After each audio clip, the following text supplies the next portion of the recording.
Hello बच्चों, कैसे हैं आप सभी। उम्मीद करता हूँ बहुत अच्छे हैं और पढ़ाई भी अच्छे से कर रहे हैं।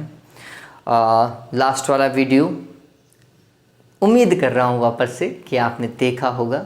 एक बच्ची ने पूरा देखा और उसने बोल भी दिया कि सर आपने जो डायमेंशन लिखी है वो गलत है। किसकी? लास्ट क्लास में अपन ने किया था बच्चों प्लांक कांस्टेंट, है ना। तो प्लांक कांस्टेंट की डायमेंशन थोड़ी सी गलत लिखती है। थोड़ी सी क्या, गलत तो गलत ही होता है, लेकिन हाँ वो आप कह सकते हैं कि अनजाने में हुई गलती है। आपको फॉर्मूले से पता भी चल गया होगा कि क्या आएगा वैसे।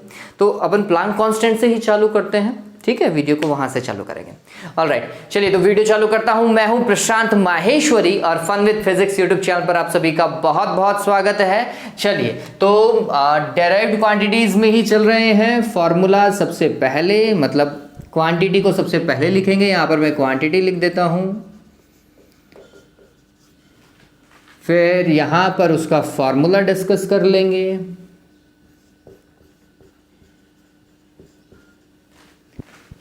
फिर इस तरफ उसके यूनिट देख लेंगे, मात्रक जिसे हम बोलते हैं, और फाइनल मात्रक जो हमें यूज करना है वो मैं यहां लिख दूंगा। फाइनल मात्रक है ना, फाइनल मात्रक, फाइनल यूनिट जो हम यूज करेंगे। नॉर्मली जो हम यूज करते हैं वो फाइनल में हमने डाल दिया। फिर इसके बाद में डायमेंशन। डायमेंशन क्या होती है बच्चों, अब याद हो जाना चाहिए। डायमेंशन क्या होती है? डायमेंशन होती है विमा। क्या होती है? विमा। ठीक है, चलो तो लास्ट जो था 24 नंबर के ऊपर था प्लांक कांस्टेंट। क्या था भाई 24 पर? प्लांक कांस्टेंट, प्लांक नियतांक बोलते हैं इसे, प्लांक नियतांक। हाँ भाई, प्लांक नियतांक को बच्चों H के थ्रू रिप्रेजेंट किया जाता है। वो होता है एनर्जी डिवाइडेड बाय न्यू, मतलब ऊर्जा बटे आवृत्ति। मैं लिख के देता हूं, एनर्जी में डिवाइड लगाओ किसका? फ्रीक्वेंसी का। और फ्रीक्वेंसी क्या होती है? आवृत्ति होती है बच्चों, ध्यान में रखिए। यूनिट क्या हो जाएगी? तो यहां से एनर्जी की यूनिट होती है जूल और आवृत्ति की होती है हर्ट्ज। तो जूल पर हर्ट्ज भी लिख सकते हो, या फिर फ्रीक्वेंसी को 1/सेकंड भी लिखते हैं। ठीक, तो जब आप इसे पूरा सॉल्व करोगे तो ये आएगा जूल सेकंड। क्या आएगा? Joule second. फिर जूल के लिए डायमेंशन, वर्क के लिए डायमेंशन या एनर्जी के लिए डायमेंशन m1 L2 T-2। और देखो टाइम मल्टीप्लाई में ही आ रहा है, या तो फ्रीक्वेंसी की डायमेंशन का डिवाइड लगाओ, अदरवाइज टाइम को मल्टीप्लाई में डाल दो। ठीक है, ऐसा कर दो तो ये कितना हो जाएगा? m1 L2 T-1। ठीक है, ये डायमेंशन है किसकी? किसकी बच्चों? प्लांक कांस्टेंट की। ठीक है, ये किसकी है डायमेंशन? प्लांक कांस्टेंट की डायमेंशन है। फिर नेक्स्ट देखिए, ये शायद मैंने नहीं करवाया था, वेग प्रवणता। वेग प्रवणता, वेलोसिटी ग्रेडियंट, वेलोसिटी ग्रेडियंट, वेग प्रवणता। वेग प्रवणता क्या होता है? तो हम बोलते हैं change in velocity divided by change in distance. देखो ये क्या होता है? वेग में परिवर्तन, वेग में परिवर्तन बटे दूरी में परिवर्तन। हालांकि ये इतना सही नहीं दिखाई देगा आपको, ये देखा जाए तो लिखा जाता है dv डिवाइडेड बाय dx। क्या देखा जाता है? dv divided by dx, change in velocity divided by change in displacement. देखिए क्या होता है ये। तो वेलोसिटी के लिए आप क्या लिखते हैं? मीटर पर सेकंड, यही लिखते हैं। अरे ऐसा ही तो करते हो। और डिस्टेंस के लिए क्या लिखते हो? मीटर लिखते हो। मीटर से मीटर की कैंसिल हो गई तो ये 1/सेकंड आएगा। ठीक है, क्लियर हुआ ये। तो फिर इसके लिए यूनिट क्या बनेगी? इसके लिए यूनिट बनेगी टी की पावर, सॉरी यूनिट नहीं, डायमेंशन t की power -1। Simple, t to the power -1। किसके लिए? किसके लिए बच्चों? वेग प्रवणता के लिए। सेम इसी तरीके से एक होता है दाब प्रवणता। क्या होता है? दाब प्रवणता होता है। इसे बोलते हैं प्रेशर ग्रेडियंट। तो आप कह सकते हैं ऊपर प्रेशर होगा, दाब होगा, और नीचे डिस्टेंस होगी या डिस्प्लेसमेंट होगा। वैसे डिस्टेंस ही आएगा। प्रेशर के लिए हम क्या लिखते हैं बच्चों? अब ये थोड़ा ध्यान में रखना पड़ेगा। प्रेशर के लिए यूज किया जाता है पास्कल। ठीक है, प्रेशर के लिए क्या यूज किया जाता है? पास्कल। और डिस्टेंस के लिए मीटर, पास्कल पर मीटर। अदरवाइज और क्या लिख सकता हूं? प्रेशर होता है F/A, यही तो होता है। ठीक, मैं इसे लिख सकता हूं क्या? न्यूटन पर मीटर स्क्वायर। तो मैं इसे लिख सकता था न्यूटन पर मीटर स्क्वायर, और उसमें भाग लगाऊं वापस से मीटर का, तो ये हो जाएगा मीटर क्यूब। यही तो होना चाहिए था। चलो, तो ये या तो आप ऐसा लिख दो कि पास्कल पर मीटर लिख दीजिए, या फिर न्यूटन पर मीटर क्यूब लिख दीजिएगा, कहीं कोई दिक्कत नहीं है। आएगा क्या वो देखो। तो मैं न्यूटन से ही निकाल लेता हूं, इससे ही निकाल लेता हूं। क्या होगा भाई? न्यूटन के लिए क्या लिखूंगा? बल है M1L1T-2। ठीक है, जहां से आपको सुविधा लगे वो यूज करो भाई। मीटर क्यूब मतलब नीचे आएगा L क्यूब। ठीक, सॉल्व करोगे तो क्या आएगा? M1L2 आएगा, लेकिन माइनस का आएगा, और T की पावर -2। ठीक है, T की पावर -2, ऐसा कुछ होना चाहिए इसे सॉल्व करने पर, है ना। देखिएगा इस चीज को। फिर इसके बाद में कुछ और कांस्टेंट भी है जिनका हम यूज करते हैं। जैसे एक बहुत इंपॉर्टेंट कांस्टेंट है गैस कांस्टेंट। केमिस्ट्री में आप बहुत बार यूज करोगे इसे, गैस कांस्टेंट, है ना। गैस नियतांक बोलते हैं, गैस नियतांक। और एक बहुत इंपॉर्टेंट इक्वेशन पढ़ोगे आप, PV is equals to nRT। ये इक्वेशन आप बहुत बार पढ़ोगे, आदर्श गैस का समीकरण। ठीक, ये R जो है ना यहाँ पर, ये गैस नियतांक है। तो ये क्या हो जाएगा? PV divided by N into T। P pressure है, V वॉल्यूम, मतलब दाब और आयतन ऊपर हो गया, नीचे N पदार्थ की मात्रा हो गई, मोल में आती है पदार्थ की मात्रा, और T तापमान हो गया। ठीक है, तो ये पदार्थ की मात्रा है, ये तापमान है, ये दाब है, और ये आयतन है। ये ध्यान में रखना, प्रेशर को वॉल्यूम से, मतलब दाब को आयतन से गुणा करने पर आपको कार्य मिलता है, वर्क मिलता है। इस चीज को हमेशा ध्यान में रखना। वर्क का एक फॉर्मूला है, लिखना चाहो तो वर्क इज इक्वल टू होता है PV या P∆V। करके देख लो। वैसे क्या देखो, दाब का क्या होता है? न्यूटन पर मीटर स्क्वायर, न्यूटन पर मीटर स्क्वायर, और उसको किससे गुणा कर दो? आयतन से, तो मतलब मीटर क्यूब से। तो ये से ये कट गया, न्यूटन मीटर आया क्या? देख लो, न्यूटन मतलब फोर्स और मीटर मतलब डिस्टेंस। फोर्स इंटू डिस्प्लेसमेंट क्या होता है? वर्क ही तो होता है। तो कुल मिलाकर के PV जो है बच्चों, PV जो है वो किसको रिप्रेजेंट करता है? किसको? कार्य को, वर्क को। तो मैं PV की जब यूनिट देखूंगा, PV की क्या बच्चों? यूनिट देखूंगा, तो मैं डायरेक्ट लिखूंगा कार्य की जूल। कार्य की क्या होती है? जूल। ठीक, अदरवाइज आप क्या लिख सकते थे? आप ऐसा लिख सकते हो, कोई दिक्कत नहीं है। दाब की होती है पास्कल, आयतन की होती है metre cube, divided by mole, पदार्थ की मात्रा तो मोल ही होती है, और तापमान का क्या? केल्विन। ये कोई दिक्कत नहीं है, कहीं कोई दिक्कत नहीं। लेकिन जब आप इसको सॉल्व करोगे तो ये क्या आएगा? जूल। तो ये होगा जूल पर मोल इंटू केल्विन। कैपिटल के है भैया, ये कैपिटल के क्या है? केल्विन है। ध्यान में रखोगे ना, जूल पर मोल केल्विन। ओके, अब यहां से मेरे पास में बहुत सिंपल हो गया। जूल मेरे को पता है कार्य बन जाता है, PV कार्य बन जाता है, और कार्य के लिए क्या यूज कर, ओके ये लिख दो ना, ये यहां पर आएगा। ठीक है, और कार्य के लिए आप क्या लिखते हो? M1L2T-2। मेरे हिसाब से कार्य के लिए हम यही लिखते हैं।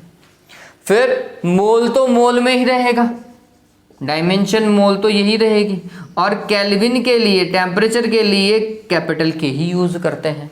तो फाइनली जब आप देखेंगे तो ये कुछ ऐसा होगा, M1L2T-2, और मोल की पावर -1 और के की पावर -1, केल्विन की पावर -1, कुछ इस तरीके से आएगा ये। किसके लिए?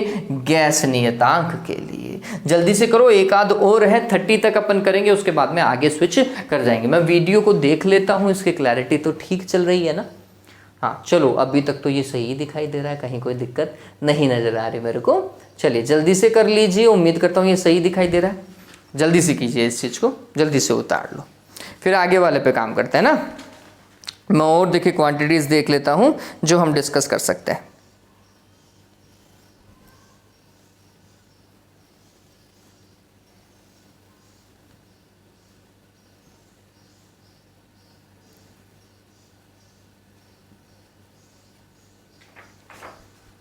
एक बल नियतांक अपन डिस्कस करेंगे और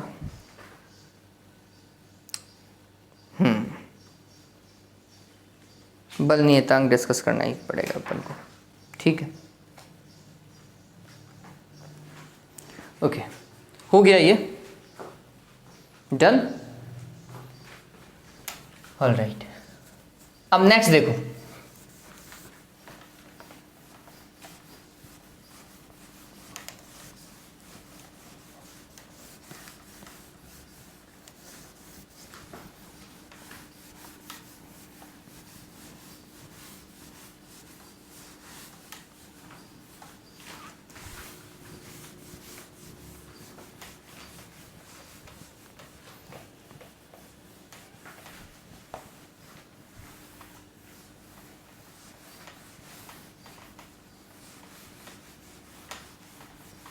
जब हम ये पढ़ते हैं, मतलब बोल्ट्जमान नियतांक को भी अभी अपन डिस्कस करेंगे। अभी थोड़ी देर पहले अपन ने किसको डिस्कस किया बच्चों? ये अभी यूनिट लिखी थी ना, ये किसकी लिखी थी?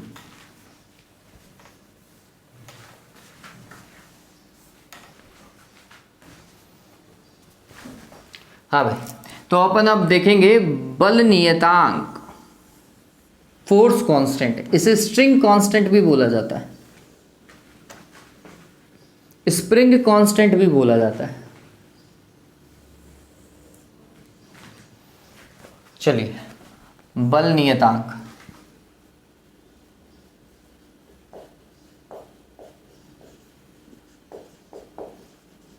बल नियतांक, कमानी नियतांक, स्प्रिंग नियतांक, कितना था भाई? 27, 28वां है ये।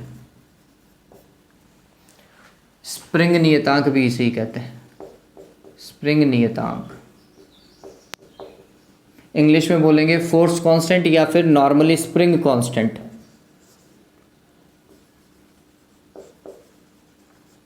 इसके लिए मैग्नीट्यूड में लिख रहा हूं मैं, F is equals to KX या फिर KY हम लिखते हैं। यहां पर भी K ही यूज आ रहा है, ठीक, लेकिन ये K कांस्टेंट है भैया।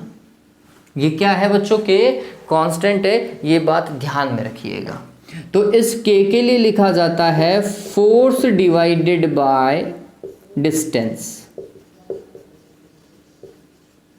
ठीक है। वैसे तो F इज टू -KX होता है, लेकिन अभी हमें सिर्फ और सिर्फ यूनिट से मतलब है। तो मैंने एक देखा कि जो स्प्रिंग कांस्टेंट है K, इसका फॉर्मूला क्या है? बल में किसका? विस्थापन का भाग, सॉरी डिस्टेंस का भाग लगाना है। बल का मात्रक क्या? न्यूटन, और डिस्टेंस का क्या? मीटर। तो इसका फाइनली भी न्यूटन पर मीटर ही लिखोगे आप, ठीक है। इसका आप फाइनली भी क्या लिखोगे? न्यूटन पर मीटर ही लिखिएगा। डायमेंशन देखो, फोर्स के लिए क्या लिखते हो? m1 l1 t-2, और डिस्टेंस के लिए हम क्या यूज कर सकते हैं? L1 यूज करेंगे डायमेंशन। L1 से L1 कैंसिल हो जाएगा, तो ये हो जाएगा m1 t की पावर -2। आप L0 भी लिख सकते हैं बीच में, कहीं कोई दिक्कत नहीं है, ठीक है। तो ये किसके लिए है भाई? बल नियतांक के लिए था। इसके बाद में एक और देख लेते हैं, बोल्ट्जमान कांस्टेंट। बोल्ट्जमान नियतांक, ये भी स्मॉल के ही होता है।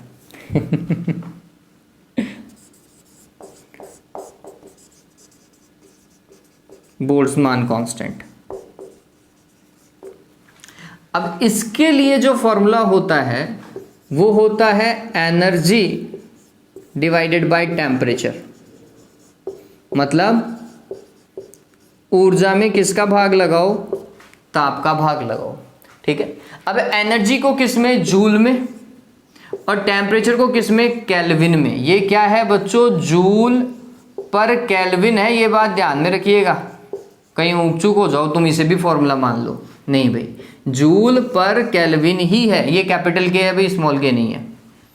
ठीक, दोनों ही, जे भी कैपिटल है और केल्विन भी कैपिटल है। यहां से अगर मैं इसकी डायमेंशन निकालूं तो बहुत इजी पड़ेगा मेरे को। एनर्जी के लिए क्या लिखोगे, m1L2T-2, यही लिखी जाएगी। और टेम्परेचर इसके लिए तो केवल लिख दो, और ऊपर जाएगा तो ये क्या हो जाएगा, m1L2T-2, k की पावर -1 है भाई, k की पावर -1 है। ये तो ऐसा का ऐसा, के ऊपर की ओर लेकर के जाओगे तो -1 लगा दीजिएगा। ठीक है, चलो तो ये हो गया।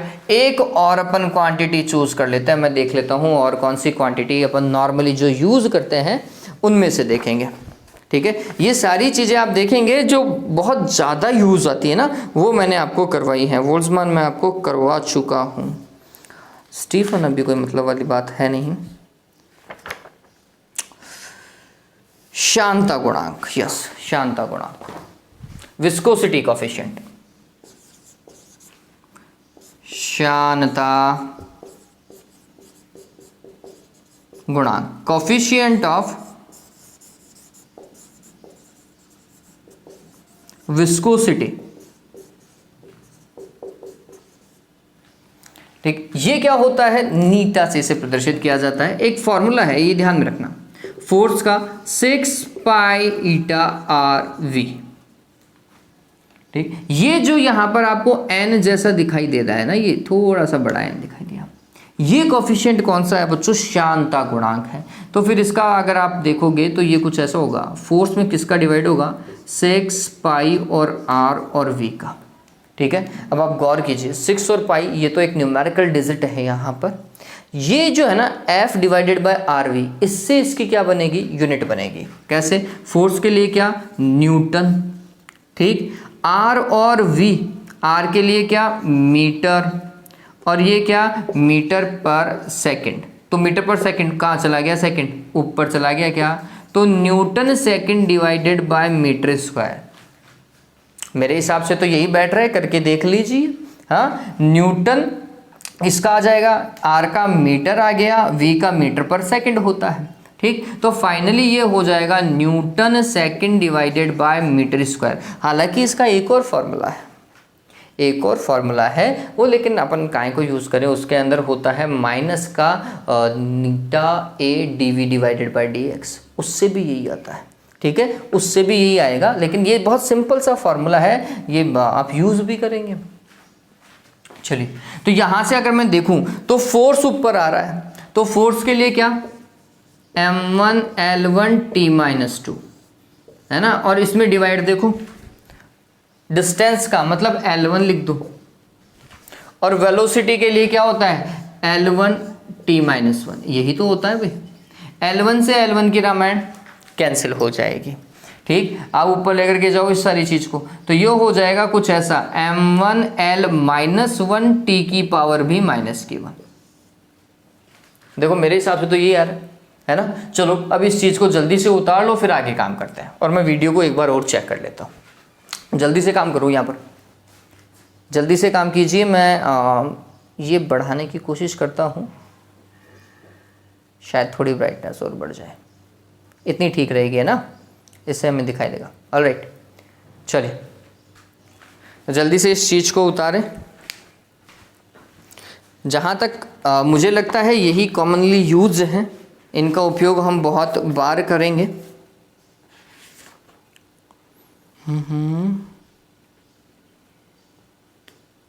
सार्वत्रिक नियतांक मैं आपको करवा चुका हूँ, जूल पर मोल पर केल्विन। ठीक है, ऑलराइट, चलिए। तो अब ये तो थे जो यांत्रिकी में हम यूज़ करते और देखा जाता, तो इनमें से ये बहुत सारी क्वांटिटीज़ जो है ना, ये वाली ये आप ये तो आप थर्मोडायनेमिक्स में यूज़ करोगे, बोल्ट्जमान नियतांक, और ये थर्मोडायनेमिक्स में यूज़ होंगे। अब हम देखते हैं विद्युत राशियों को। विद्युत राशियाँ कौन सी भाई, जो इलेक्ट्रिसिटी रिंग से रिलेटेड है ना उन। और ये विद्युत राशियां जो हम पढ़ने वाले हैं ये 12वीं में आएंगी, 12th के अंदर आएंगी, लेकिन यूनिट और डायमेंशन को पढ़ते टाइम हम एक बार के लिए उनको भी डिस्कस कर लेते हैं। इससे क्या फ़ायदा होगा, एक बच्चों ये बात ध्यान में रखो, ये जो इतनी रामायण हम पढ़ रहे हैं ना, ये इसलिए कि जो नीट और आईआईटी के पेपर में आता है इनसे रिलेटेड क्वेश्चन आते हैं और बहुत सिंपल सवाल आते हैं। अगर आपको यूनिट और डायमेंशन पता है तो आप आसानी से उन सवालों को क्रैक कर सकते हो, कहीं कोई दिक्कत नहीं आएगी। इसलिए हम पढ़ रहे हैं कि जितनी ज़्यादा विमाएं हो सके जो कॉमनली यूज्ड है वो हमें पता हो तो हम शायद कर पाएँ। और ये पर्टिकुलर चैप्टर ऐसा है, जैसे जैसे आप फिजिक्स आगे की ओर पढ़ते जाते हैं ये चैप्टर आपका स्ट्रांग होता जाता है। क्यों? क्योंकि हर एक चैप्टर में कुछ ना कुछ यूनिट और डायमेंशन आप पढ़ोगे हर एक चैप्टर के अंदर, तो आपको ऑटोमेटिकली वो स्ट्रांग हो जाएगा।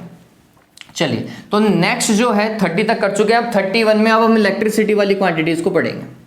तो इलेक्ट्रिसिटी मतलब करंट तो आप सभी को पता है एम्पियर होती है यूनिट, और डायमेंशन ए लिखते हैं अपन, है ना, विमा उसकी ए लिखते हैं।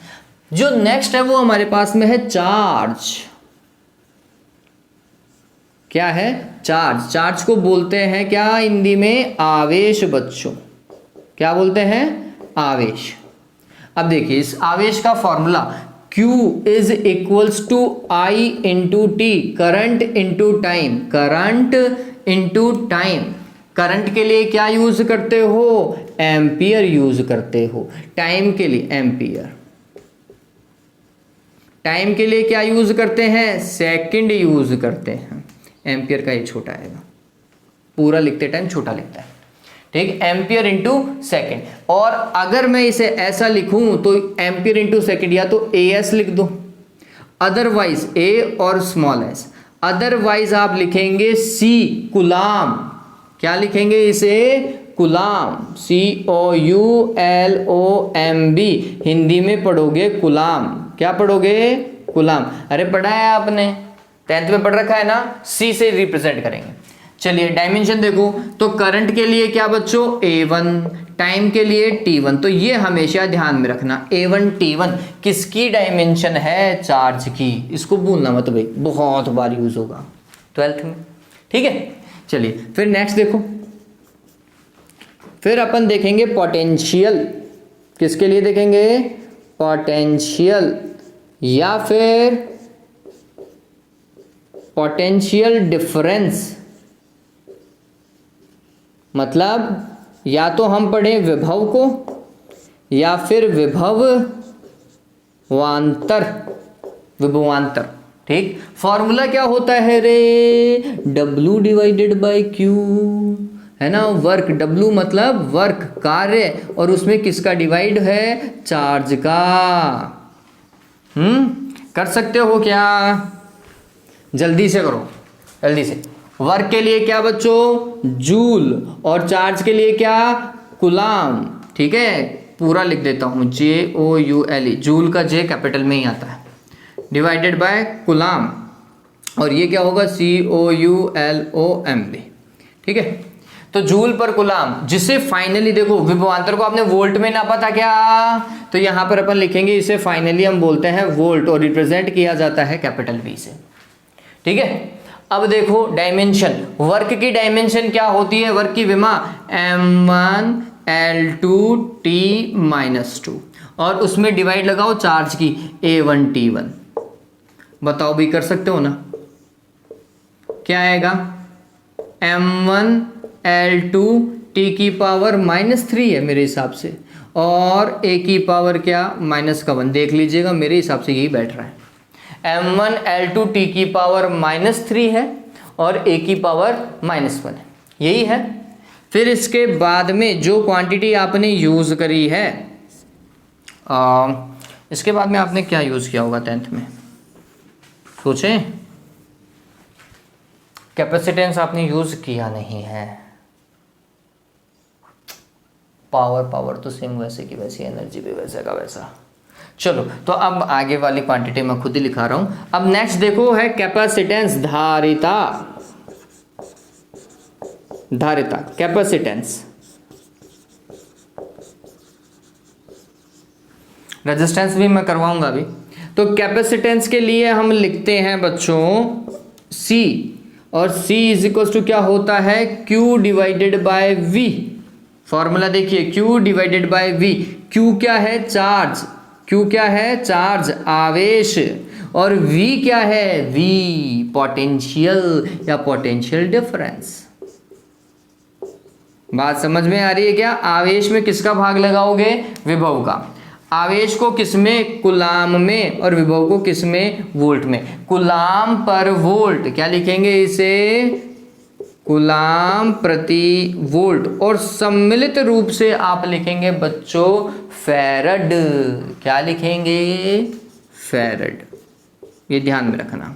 कैपिटल F से रिप्रेजेंट करेंगे, इंग्लिश में FARAD लिखा जाता है, और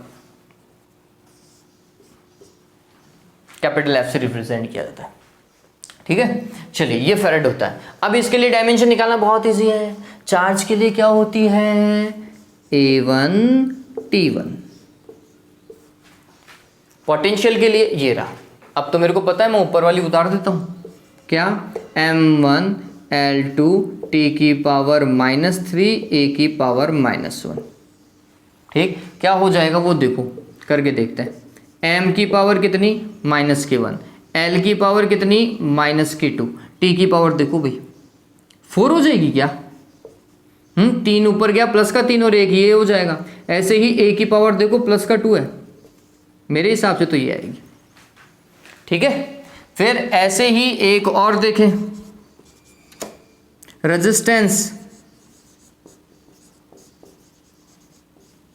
प्रतिरोध सभी को पता है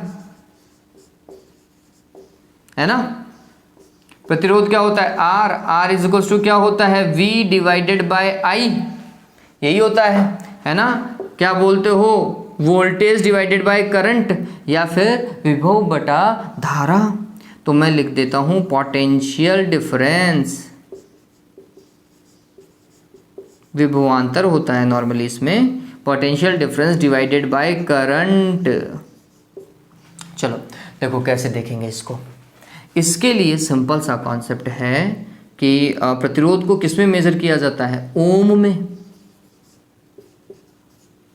है ना। ओम ही तो लिखते हो, और ओम क्या होता है, वोल्ट डिवाइडेड बाय एम्पियर, या वोल्ट पर एम्पियर।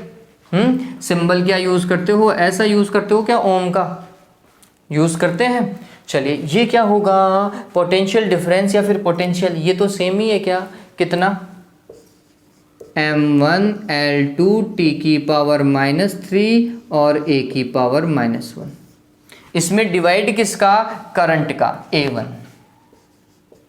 ठीक, तो ये हो जाएगा M1 L2 T की पावर -3 और A की पावर -2। देख लीजिएगा, मेरे हिसाब से यही दिख रहा है। ये क्या था, प्रतिरोध। ठीक है, फिर इसके बाद में देखो आगे,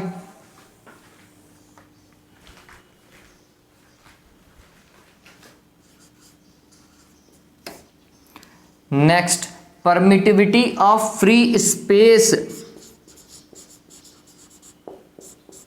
परमिटिविटी ऑफ फ्री स्पेस। अब आप बोलोगे कि सर ये क्या करवा रहे हो, पढ़ लो बच्चों, फॉर्मूला याद रख सको तो बेहतर, बहुत बढ़िया। इसे बोलते हैं निर्वात की विद्युतशीलता, निर्वात की विद्युतशीलता। ठीक है, और एप्सिलॉन नॉट होती है।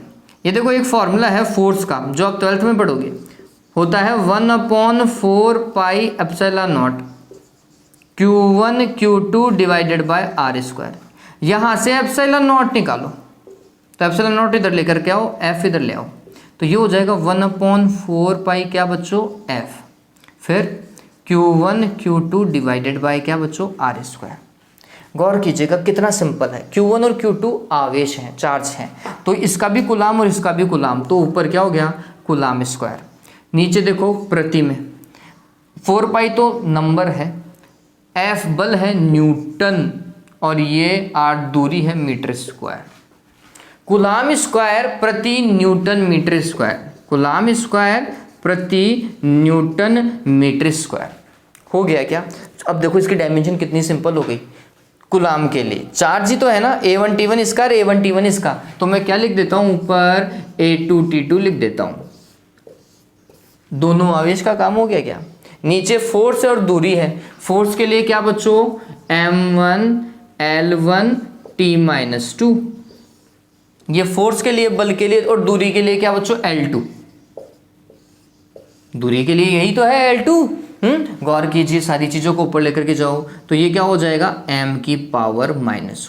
L देखो, L यहाँ पर और यहाँ पर L3 ऊपर गया तो -3, फिर T देखो यहाँ पर T⁻⁻2 ऊपर गया तो +2, टोटल हो जाएगी T4, और A क्या 2। मेरे हिसाब से ये बैठ रही है, ठीक है, ये होना चाहिए। ऐसे ही इससे रिलेटेड एक और क्वांटिटी, क्या भाई,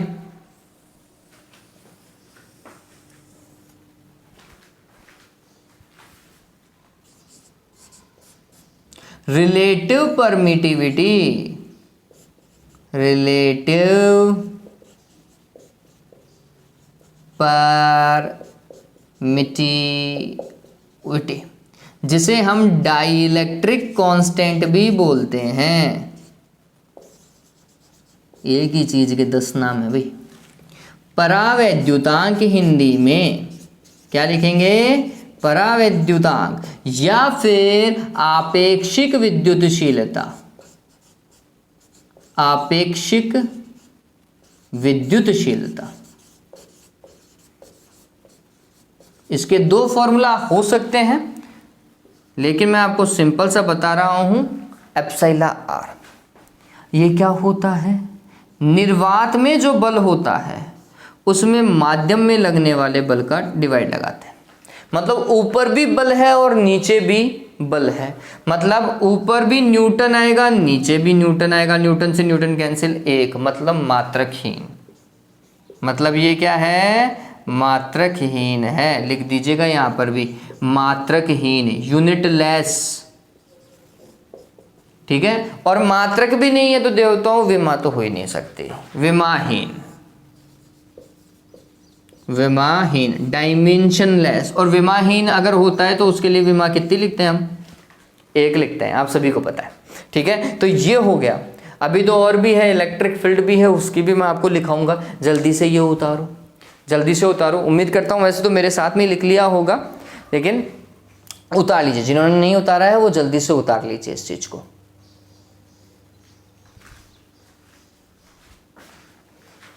जल्दी से उतारें।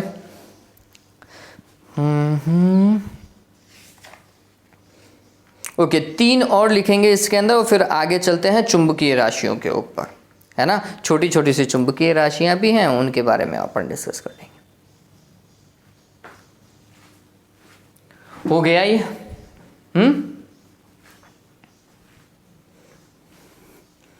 अब देखो, रेजिस्टेंस तक मिटा दो क्या?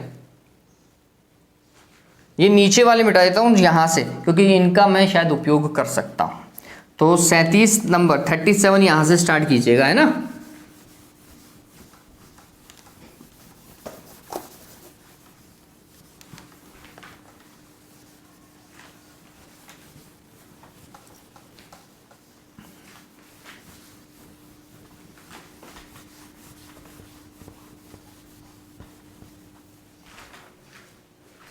थर्टी 37 वाला देखिए, ये है विद्युत क्षेत्र, इलेक्ट्रिक फील्ड। विद्युत क्षेत्र को क्या बोलते हैं? इलेक्ट्रिक फील्ड बोलते हैं बच्चों। ई से रिप्रेजेंट किया जाता है, और ई का जो फॉर्मूला होता है वो होता है F/Q। मतलब फोर्स में डिवाइड लगता है किसका? चार्ज का, ठीक है। फोर्स में किसका? चार्ज का डिवाइड लग जाता है, बल में आवेश का। बल के लिए विमा क्या? न्यूटन। आवेश के लिए क्या? कूलाम। तो न्यूटन प्रति कूलाम, न्यूटन प्रति कूलाम इसकी क्या है बच्चों? यूनिट है, मात्रक है, जिसे या तो न्यूटन पर कूलाम लिख दो या वोल्ट प्रति स्मॉल मीटर है, ठीक है। ये ध्यान में रखें। फिर डायमेंशन निकालना बहुत इजी है, बताओ निकाल सकते हो क्या? बल के लिए क्या लिखोगे? m1l1t-2, ठीक है। और आवेश के लिए क्या? a1t1। उम्मीद करता हूं आगे खुद सॉल्व कर लोगे, हो जाएगा ये। चलिए, तो ये हो गया विद्युत क्षेत्र। विद्युत क्षेत्र के बाद में जो नेक्स्ट क्वांटिटी है हमारे पास में वो है विद्युत फ्लक्स। विद्युत फ्लक्स, इसे बोलते हैं इलेक्ट्रिक फ्लक्स। इंग्लिश में क्या बोलेंगे इसे? इलेक्ट्रिक फ्लक्स बोलेंगे। अब ये बहुत सिंपल है, फाई से रिप्रेजेंट करते हैं इसको, है ना। और ये होता है E a cos थीटा। क्या होता है? E a cos theta. E विद्युत क्षेत्र, विद्युत क्षेत्र का क्या भाई? न्यूटन पर कूलाम। ए क्षेत्रफल, ए क्या है? क्षेत्रफल, ये ध्यान में रखना। ये इलेक्ट्रिक फील्ड है और ये वाला ए क्या है? क्षेत्रफल है, ध्यान में रख लीजिएगा, लिख लीजिएगा यहाँ पर। ए क्या है? क्षेत्रफल है। क्षेत्रफल का क्या? Metre square. तो ये हो गया न्यूटन मीटर स्क्वायर प्रति कूलाम, एक तरीका तो ये। दूसरा क्या? इसका होता है वोल्ट पर मीटर, है ना। ऐसा यहाँ पर कर दूं क्या? वोल्ट पर मीटर, ठीक है। और ये होता है मीटर स्क्वायर, तो आपको पता चलेगा वोल्ट इंटू मीटर भी इसी का ही मात्रक है। तो इसके दो मात्रक हैं,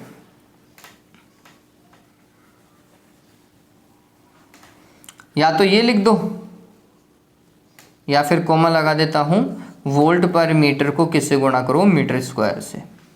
तो इससे तो पहला मात्रक तो आएगा न्यूटन, ये एन है भाई, न्यूटन मीटर स्क्वायर पर कूलाम। दूसरा आएगा वोल्ट मीटर, ठीक है। दूसरा क्या आएगा? वोल्ट मीटर आएगा। देखो विद्युत क्षेत्र की विमा को, विद्युत क्षेत्र की विमा देखो ये रही ऊपर वाली, को किससे गुणा कर दो? क्षेत्रफल की विमा से। देखो विद्युत क्षेत्र की विमा यहां से क्या निकलती? m1l1t⁻³ और a⁻⁻1, जहां तक मेरा विचार है। ये विद्युत क्षेत्र की विमा है।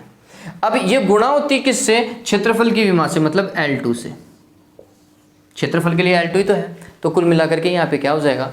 m1l3t⁻³ a⁻⁻1, ठीक है, कुछ ऐसा हो जाएगा। ये किसके लिए था? विद्युत फ्लक्स के लिए था। किसके लिए बच्चों? विद्युत फ्लक्स के लिए। एक होता है विद्युत द्विध्रुव आघूर्ण, विद्युत द्विध्रुव आघूर्ण मतलब dipole moment, electric dipole moment. ये क्या होगा? इसको रिप्रेजेंट किया जाता है P से। फॉर्मूला होता है Q इंटू 2A। कुल मिलाकर के मैं लिखता हूं, Q तो होगा चार्ज, आवेश, है ना, और 2A हो गई डिस्टेंस, दोनों आवेशों के बीच की दूरी, ठीक है। चार्ज को किससे? डिस्टेंस से मल्टीप्लाई करना है। चार्ज के लिए क्या बच्चों? कूलाम, और डिस्टेंस के लिए क्या? मीटर। तो इसका मात्रक क्या है बच्चों? कूलाम मीटर है। कूलाम मीटर, सेंटीमीटर मत समझ लेना, क्या है ये? C बड़ा है भाई, कूलाम मीटर, ठीक है। चलो अब आगे काम करो। डायमेंशन देखो, चार्ज की क्या होती है? A1T1 होती है क्या? और दूरी की क्या होती है? L1 होती है। तो A1T1 L1, या L1 को आप पहले भी लिख सकते हैं, कहीं कोई दिक्कत नहीं है। तो ये क्या थी? विद्युत द्विध्रुव आघूर्ण की विमा थी।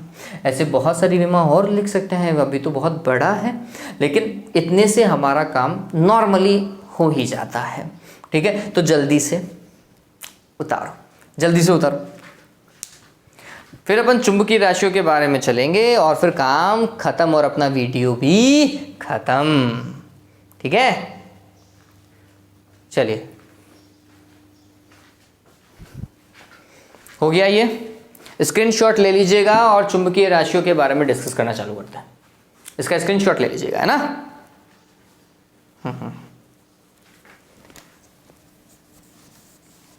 40 से चालू करेंगे।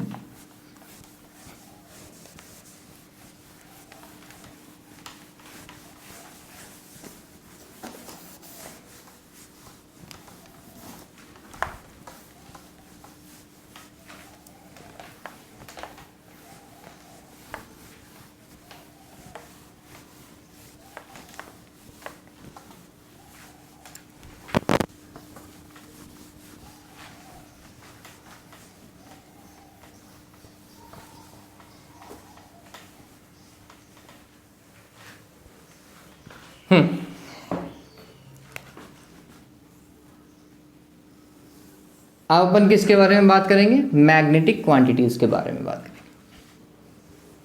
चुंबकीय राशि है ना, और चुंबकीय राशियों में सबसे पहला ही देखिए चुंबकीय क्षेत्र। चुंबकीय क्षेत्र, मैग्नेटिक फील्ड,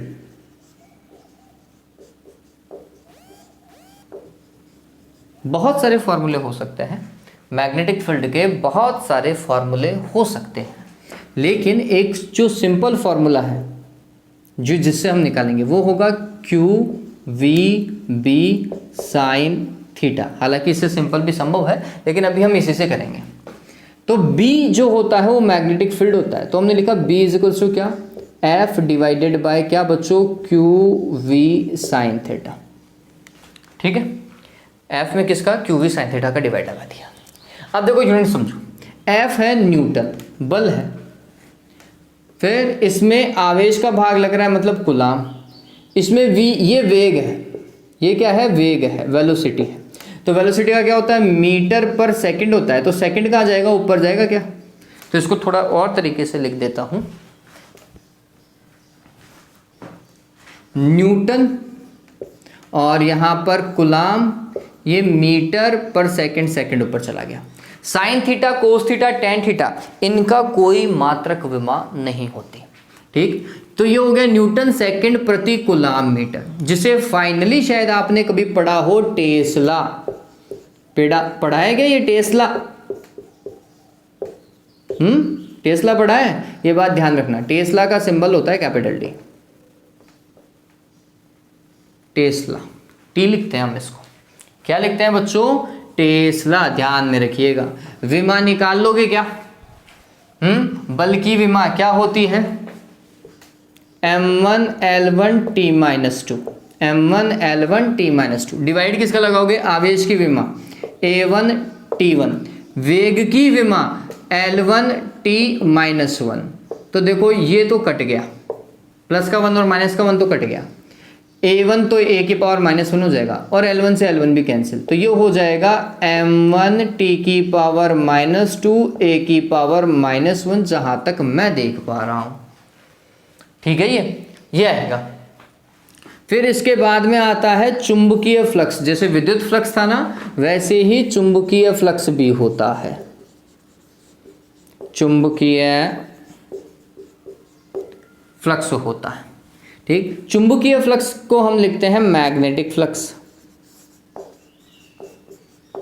मैग्नेटिक फ्लक्स। ये फाई लिखा जाता है सेम उसी तरीके से, लेकिन इस बार आएगा BA cos थीटा। पहले क्या था, EA cos थीटा था, ये है BA cos थीटा। चलो, इसका तो कोई मात्रक विमा नहीं होती। यहाँ पे देखो B × A, B मतलब चुंबकीय क्षेत्र मतलब टेस्ला, और क्षेत्रफल का हो गया मीटर स्क्वायर, तो ये हो गया tesla metre square, tesla metre square, जिसे सम्मिलित रूप से लिखते हैं वेबर। क्या लिखते हैं, वेबर लिखते हैं, ध्यान में रखिएगा। ठीक है, और वेबर के लिए W और स्मॉल v, कैपिटल W और स्मॉल b यूज किया जाता है। वेबर साइंटिस्ट का नाम था। ठीक है, चलो आराम से निकालो। B के लिए कितना है विमा, m1, L तो है ही नहीं, T की पावर -2 और A की पावर -1 को क्षेत्रफल की विमा से मतलब L2 से मल्टीप्लाई करना है। अब दोनों को सम्मिलित रूप से लिख दीजिएगा, m1 L2 T की पावर -2 A की पावर -1, ऐसा कुछ बैठेगा। ठीक है, ये था क्या बच्चों, चुंबकीय फ्लक्स। अब एक आता है चुंबकीय पारगम्यता।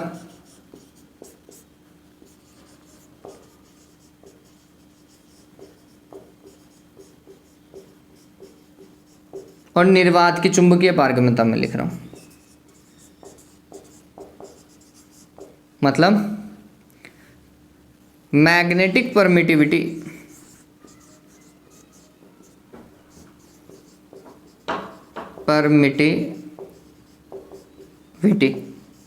ऑफ फ्री स्पेस, या फिर वैक्यूम भी आप बोल सकते हो, है ना। देखो क्या होगा, ये होता है म्यू नॉट, क्या होता है ये म्यू नॉट होता है। कई फॉर्मूले हैं लेकिन मैं आपको एक फॉर्मूला बताता हूँ, एफ बाई एल से करना।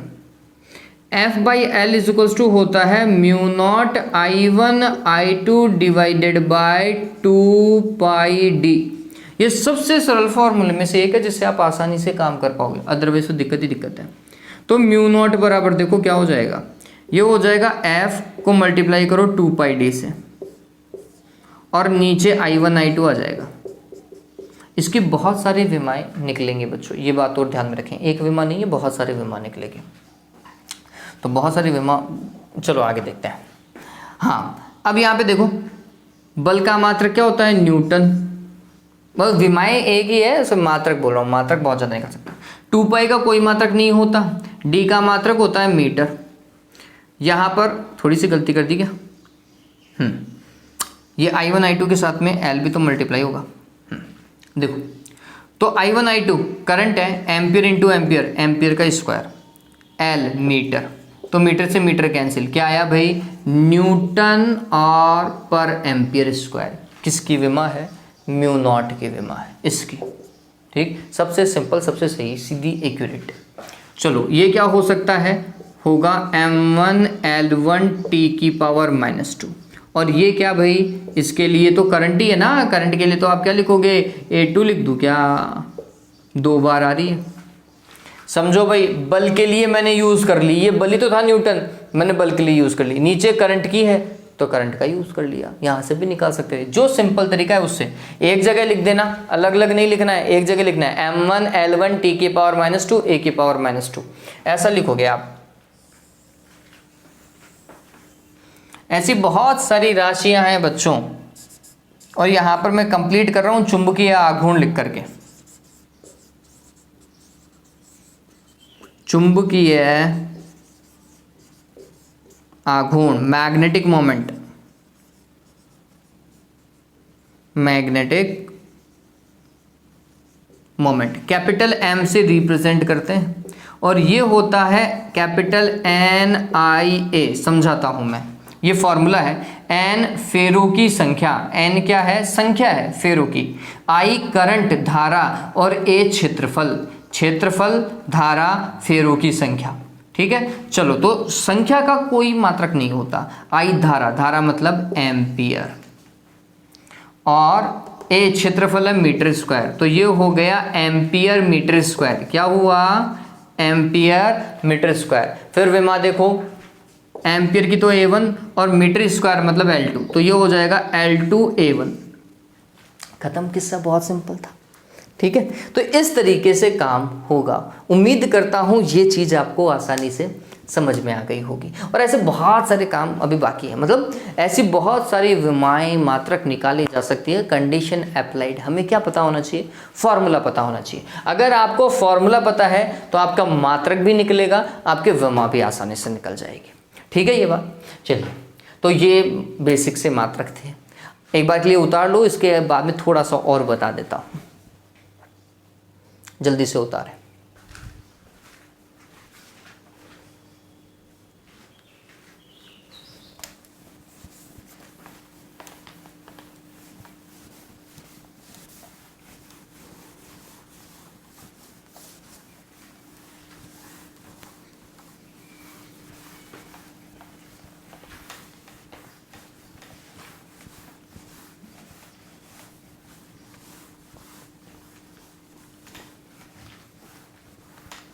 फाइनली इनको खत्म करते हैं। और एक चीज देखो, आपको एक सारणी दिखाई देगी, यहाँ पे आपको प्रीफिक्स दिखाई देंगे जो पहले लगाते हैं किसी मात्रक के। देखिए, सामान्य प्रीफिक्स मैं आपको बता देता हूँ, एक सारणी बहुत बड़ी है, ये आप आराम से देख लीजिएगा कौन सी घात क्या है। मैं आपको सामान्यतः बता देता हूँ जो यूज होती है। जैसे आपने देखा होगा कि आप लिखते हो सेंटीमीटर, लिखते हो ना सेंटीमीटर, अरे ऐसा लिखते हैं नहीं लिखते हैं? तो मीटर एक मूल मात्रक था, और उसके आगे ये आपने जो लगाया ना, इसे बोलते हैं प्रीफिक्स। इसे क्या बोलते हैं, प्रीफिक्स बोलते हैं। सेंटी, इसे रिप्रेजेंट किया जाता है स्मॉल सी से। ऐसे एक होता है डेसी, है ना। सेंटीमीटर को आप क्या लिखते हो बच्चों, मीटर का 100वां हिस्सा, 1/100 मीटर लिखते हैं, नहीं लिखते, ठीक। तो सेंटी का मतलब होता है 10⁻²। जब भी स्मॉल सी आ जाए, कैपिटल से नहीं, कैपिटल से तो क्या हो जाएगा, कूलाम हो जाएगा। जब भी स्मॉल सी आए मतलब 10⁻²। एक होता है बच्चों ऐसे ही मिलीमीटर, तो आप लिखते हो मिली, है ना। रिप्रेजेंट किससे कर रहे हो आप उसको, स्मॉल एम से, किससे, स्मॉल एम से, और इसका मतलब होता है 10⁻³ ये है मिली, ठीक है। फिर इसी के साथ में आप एक और यूज करते हो माइक्रो। माइक्रो को म्यू से रिप्रेजेंट किया जाता है, ये होता है 10⁻⁶। इनका कोई मात्रक नहीं है, ये मात्रक के पहले लगते हैं, जैसे माइक्रोकुलाम, माइक्रोमीटर, माइक्रोफैरड, ऐसा आगे लगते हैं, ये हमेशा आगे ही लगेंगे, ठीक है, पीछे नहीं लगते, मात्रक के पीछे नहीं लगेगा। मूल मात्रक के हमेशा ये कहाँ लगने चाहिए, आगे लगने चाहिए, ठीक है। चलिए फिर ऐसे ही माइक्रो के साथ में आता है नैनो। नैनो गाड़ी नहीं है भैया, ये नैनो को रिप्रेजेंट किया जाता है स्मॉल एन से, ये होता है 10⁻⁻10 होता है, ठीक है। नैनो के साथ में आप एक और पढ़ते हैं पीको। इतना आगे वह 11th में नहीं जाओगे, लेकिन 12th में पीको बहुत यूज होता है। पीको होता है स्मॉल पी, मतलब 10⁻⁻12। और फाइनली फेम्टो या फिर फर्मी, फेम्टो स्मॉल एफ, ये होता है 10⁻⁻15। इतना ही जा रहा हूँ मैं, इससे आगे नहीं जा रहा हूँ, इससे आगे भी जा सकते हैं, आपको सारणी दिखाई देगी, ठीक। ये जनरली यूज्ड प्रीफिक्स है, ये पावर हमेशा ध्यान में रखिएगा। ये नेगेटिव पावर थी, ऐसी ही पॉजिटिव पावर भी चलती है। जैसे आप किलोग्राम पढ़ते हैं ना, तो वो जो आप किलो लगा रहे हो, के किलो, ये जो किलो है ना, ये हमेशा रिप्रेजेंट करता है किसको, 10⁻+3 को। एक आप पढ़ते हो मेगा, है ना, रिप्रेजेंट किया जाता है कैपिटल एम से। आप स्पीड देखते हो ना, कितने Mbps स्पीड आ रही है, बोलते हो ना इतने MB डेटा बचा हुआ है, MB, M मेगा, B मतलब बिट या फिर बाइट, जो भी जिससे भी रिप्रेजेंट किया गया है वो, ठीक है। बिट और बाइट दो अलग अलग चीजें हैं। ऑलराइट, बिट बहुत छोटी क्वांटिटी है और एक बाइट में 8 बिट होते हैं, ओके। तो M मेगा 10⁻6 होता है बच्चों, ठीक है। कितना होता है, 10⁻6। फिर आता है giga. Giga capital G, GB में बोलते हो ना कितना जीबी डेटा है, जीबी, गीगाबाइट, ठीक। जी मतलब 10⁻9। फिर आता है टीबी, टेरा। टेरा, सॉरी टेरा ही होता है, ये होता है कैपिटल T, मतलब 10⁻12, ठीक। फिर इसके आगे पेटा, हेक्सा, जेटा, योटो, ये भी आते हैं, है ना। वो आगे पावर बढ़ती जाती है, फिर 10 की पावर क्या आ जाएगा, 15 आएगा, 18 आएगा, 21 आएगा। जेटा शायद 21 होता है, 10⁻21 जेटा होता है, ठीक। लेकिन वो इतने यूज नहीं होते। पॉजिटिव में पावर इतनी ही यूज होती है, टेरा भी आप नहीं देखोगे, मैक्स टू मैक्स हम गीगा तक जाते हैं। पॉजिटिव में ये 3 पावर यूज होती है और नेगेटिव में ये बहुत सारी पावर यूज होती है, ठीक है। जैसे यहाँ पे डेका भी होता है, ठीक, 10 ही होता है, ठीक। हेक्टो भी होता है, 10⁻2 होता है, तो वो यूज नहीं होते हैं, ठीक। जो यूज होते हैं वो मैं आपको सामने लिख दे रहा हूँ, वैसे पूरी सारणी आपको सामने दिखाई दे रही होगी, ठीक है। ये बात हमेशा ध्यान में रखना, ये प्रीफिक्स हैं, पहले ही लगने चाहिए, ठीक है, ये पहले ही लगने चाहिए। इसका मतलब क्या है, ये दो चीजें अलग अलग हैं। एक ऐसा लिखा हुआ है M और स्मॉल c, और एक लिखा हुआ है M और स्मॉल c, सॉरी C और M, ठीक। इनको कैसे पढ़ेंगे, ये दोनों अलग अलग क्वांटिटी हैं, दोनों अलग अलग क्वांटिटी हैं। यहाँ पर अगर मूल मात्रक के आगे कोई भी प्रीफिक्स दिखाई दे रहा है, ये मूल मात्रक है, इसके आगे स्मॉल m मीटर नहीं पढ़ा जाएगा। इसके आगे मूल मात्रक के आगे अगर स्मॉल m आ रहा है ना, तो वो कभी मीटर नहीं होगा, वो हमेशा क्या होगा, मिली होगा। तो ये क्या है, वास्तविकता में मिली कुलाम है, ये क्या है बच्चों, मिली कुलाम है, जबकि ये यहां पर मिली नहीं हो सकता, कुलाम मिली नहीं होता कभी भी, तो इसका मतलब ये आगे वाला तो मीटर ही होगा। ये क्या है, कुलाम मीटर। ये क्या है, कुलाम मीटर। ये एक सवाल है 12th का कि क्या ये दोनों एक ही भौतिक राशि हैं या अलग अलग भौतिक राशि हैं। तो आंसर है कि पहला मात्रक मिली कुलाम है, मतलब आवेश है भौतिक राशि, और दूसरा मात्रक कुलाम मीटर है, द्विध्रुवाघूर्ण है। दोनों भौतिक राशियां अलग अलग हैं। तो समझिए कि प्रीफिक्स हमेशा आगे लगता है, बाद में नहीं लगेगा। ठीक है, तो अगर बाद में आ रहा है मूल मात्रक के आगे एम आ रहा है तो मतलब वो मीटर ही है, मिली नहीं हो सकता, और मूल मात्रक के पहले आ रहा है तो फिर वो मीटर नहीं है, मिली ही होगा। ठीक है, ये चीज समझने लायक है। चलिए, उम्मीद करता हूं ये पर्टिकुलर मात्रक वात्रक ये सारे आपके क्लियर हो गए होंगे। आज के लिए बच्चों इतना ही। नेक्स्ट वाले वीडियो के अंदर हम विमाओं के सारे अनुप्रयोग खत्म कर देंगे। ठीक है, तो अनुप्रयोग 3 से 4 अनुप्रयोग हैं वो कंप्लीट करेंगे, 3 ही अनुप्रयोग है वो कंप्लीट कर देंगे। वीडियो लंबा होगा लेकिन देखना जरूरी है। ठीक है, चलिए आज के लिए इतना ही। Have a good day, take care.